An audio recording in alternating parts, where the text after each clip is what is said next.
Ya Allah. தரைமட்டமான அமெரிக்க தளம். வெறி கொண்ட வேட்டை ஆரம்பம். பழிக்கு பழி வாங்கும் ஈரான்.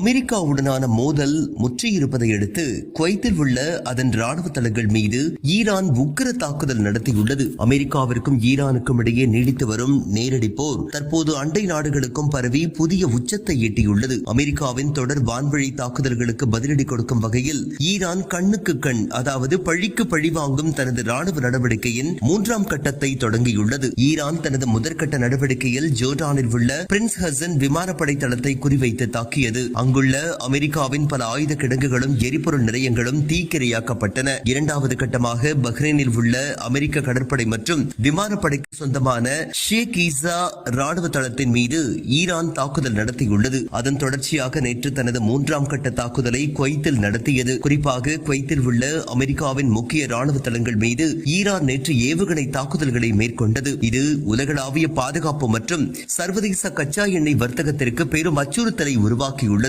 குவைத்தில் உள்ள அலி அல் சலேம் விமானப்படை தளத்தில் இருந்த அமெரிக்காவின் ஏவுகணை எதிர்ப்பு பேட்ரியாட் பாதுகாப்பு அமைப்புகள் மற்றும் எரிபொருள் சேமிப்பு நிலையங்கள் முற்றிலும் அழிக்கப்பட்டதாக ஈரான் புரட்சிகர ராணுவ படை அறிவித்துள்ளது. மேலும் அகமது அல் ஜாஃபர் விமானப்படை தளத்தில் இருந்த அமெரிக்காவின் அதிநவீன FPS என்ற ரேடார் அமைப்பும் இந்த தாக்குதலில் தரைமட்டமாக்கப்பட்டுள்ளதாக கூறப்பட்டுள்ளது.